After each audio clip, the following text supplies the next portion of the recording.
வணக்கம். அன்பார்ந்த இணையதள நேயர்களை மீண்டும் www.qcrc.in என்ற இணையதளத்திற்காக நியூஸ் தமிழ் செய்தி அறிக்கையில் உங்களை சந்திப்பதில் பெருமகிழ்ச்சி அடைகிறோம். இன்று 30 ஜூலை 2009க்கான முக்கிய செய்திகளை தற்போது பார்க்கலாம். தமிழகத்தில் நடைபெறவிருக்கும் 5 சட்டசபை இடைத்தேர்தலில் வேட்பாளர் மனு பரிசீலனைக்கு எடுத்துக் கொள்ளப்பட்டதாகவும், பாகூர் தொகுதியில் தேமுதிக வேட்பாளர் மற்றும் அக்கட்சியின் மாற்று வேட்பாளர் ஆகியோரின் வேட்புமனுக்கள் தள்ளுபடி செய்யப்பட்டதால் தேமுதிக கட்சியினர் அதிர்ச்சி அடைந்திருப்பதாகவும், இதை பற்றிய கட்சியின் வட்டாரத்தில் கேட்டபோது இதில் அரசு ஊழியர்களுடன் சேர்ந்து திமுக அரசு தில்லுமுள்ளு செய்திருக்கிறது என்றும், இதனால்தான் தேமுதிகவை வேட்புமனுக்களை தள்ளுபடி செய்து அரசு அதிகாரிகள் ஒத்துழைப்புடன் இந்த செயல் நடந்திருப்பதாகவும், இதை பற்றி கட்சி தலைமை நல்ல முடிவு எடுக்கும் என்று போகூரிலிருந்து செய்திகள் வெளிவந்து கொண்டிருக்கிறது.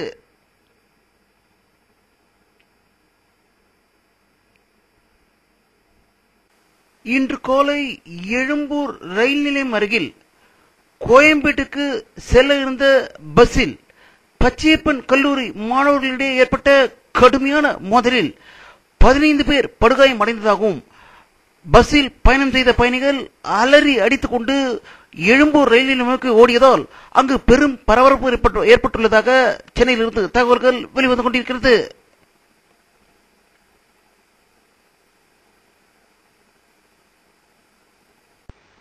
தமிழக துணை முதல்வர் திரு மு.க. ஸ்டாலின் அவர்கள் தலைமைச் செயலகத்தில் தரமணியில் புதிதாக கட்டப்பட உள்ள உயிரியல் தொழில்நுட்ப பூங்காவின் மாதிரியை பார்வையிட்டதாக சென்னை தலைமைச் செயலகத்திலிருந்து செய்திகள் வெளிவந்து கொண்டிருக்கிறது.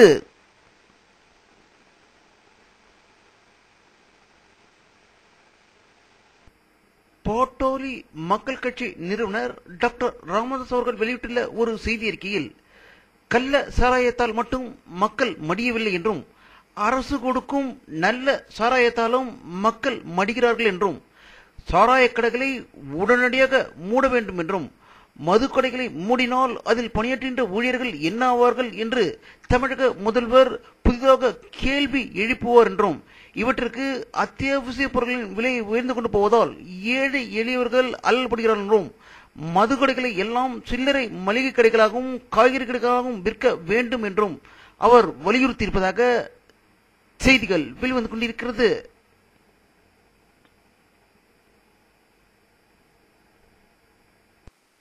திராவிட தமிழர்களை இன்றும் வழிநடத்தி செல்லும் வகையில் எழுதப்பட்டிருக்கும் திருக்குறளை இயற்றிய திருவள்ளுவரின் சிலை திறப்பு விழாவுக்கான அழைப்புதலை முதல்வர் கருணாநிதியிடம் பெங்களூர் தமிழ்ச்சங்க தலைவர்கள் வழங்கி அவரை பெங்களூருக்கு அழைத்ததாக சென்னையிலிருந்து தகவல்கள் வெளிவந்து கொண்டிருக்கிறது.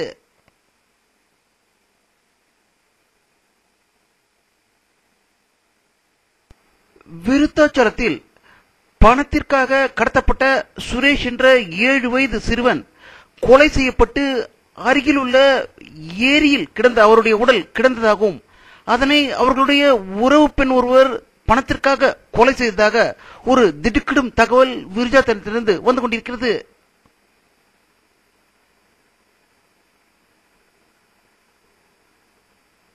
மத்திய நகர்ப்புற வளர்ச்சி அமைச்சர் திரு ஜெயபால் ரெட்டி அவர்கள் வெளியிட்டுள்ள ஒரு செய்தி அறிக்கையில், டெல்லி மெட்ரோ ரயில் திட்டத்தில் இதுவரை 100 பேர் உயிர் இழந்திருப்பதாக ஒரு அதிர்ச்சி தகவலை தற்போது வெளியிட்டிருப்பதாக டெல்லியிலிருந்து தகவல்கள் வெளிவந்து கொண்டிருக்கிறது.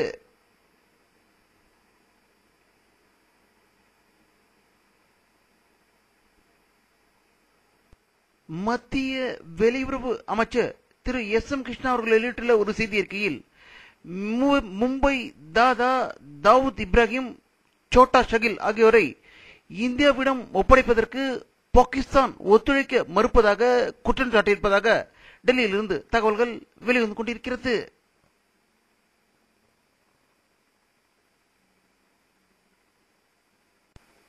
பாரத பிரதமர் மன்மோகன் சிங் அவர்கள் பாகிஸ்தானுடன் இணைந்து அளித்த கூட்டறிக்கை வெளியிட்டிருப்பது தொடர்பாக மன்மோகன் சிங்குடன் கருத்து வேறுபாடு இல்லை என்று காங்கிரஸ் கட்சி தலைவர் சோனியா காந்தி அவர்கள் செய்தி வெளியிட்டிருப்பதாக புதுடெல்லியிலிருந்து தகவல்கள் வெளிவந்து கொண்டிருக்கிறது.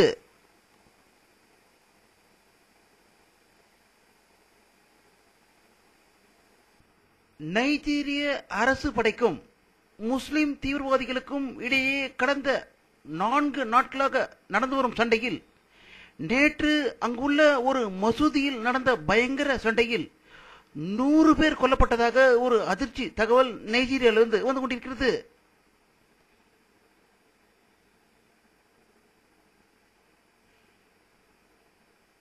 இஸ்ரேல் பிரதம மந்திரி பெஞ்சமின் நெட்டன்யாஹூ வெளியிட்டுள்ள ஒரு செய்தி அறிக்கையில் பாலஸ்தீனத்தில் செயல்படும் அமாஸ் இயக்கத்தை ஒரு நாள் தூக்கி எறிவோம் என்று சபதம் விட்டுள்ளதாக இஸ்ரேலிலிருந்து தகவல்கள் வெளிவந்து கொண்டிருக்கிறது.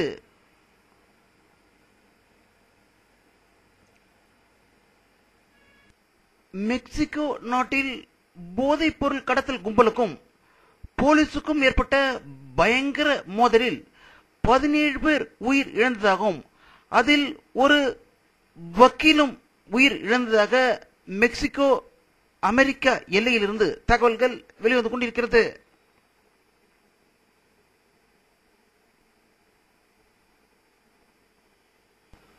உலகில் முன்னணி இணையதள தேடல் எந்திரமாக உள்ள கூகுள் நிறுவனத்துடன் போட்டி போடும் முயற்சியாக முன்னணி அமெரிக்க தொழில்நுட்ப நிறுவனங்களான மைக்ரோசாப்டும் யாகவும் ஒரு இணையதள தேடல் எந்திரத்தை உருவாக்க கூட்டு சேருவதாக அறிவித்துள்ளதாக வாஷிங்டனில் இருந்து செய்திகள் வெளிவந்து கொண்டிருக்கிறது.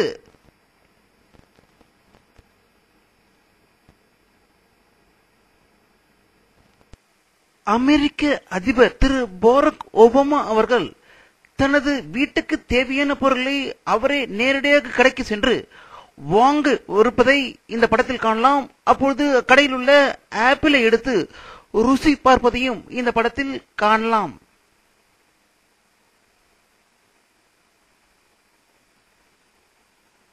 இந்தியாவில் விளையாட்டு போட்டிகளில் சிறந்து விளங்கிய மேரி கோம், விஜேந்தர், சுஷில் ஆகியோருக்கு ராஜீவ்காந்தி கேல் ரத்னா விருது வழங்கப்படும் என்று டெல்லியிலிருந்து செய்திகள் வெளிவந்து கொண்டிருக்கிறது.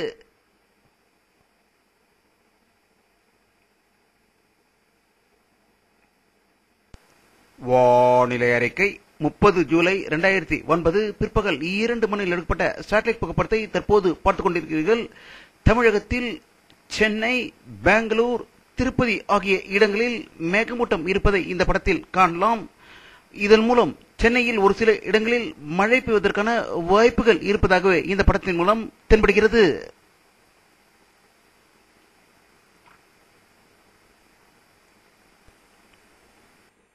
இத்துடன் இந்த செய்தி அறிக்கை நிறைவடைகிறது. மீண்டும் நியூஸ் தமிழ் செய்தி அறிக்கையில் உங்களை சந்திக்கும் வரை உங்களிடமிருந்து விடை பெறுவது உங்கள் கே பாலாஜி.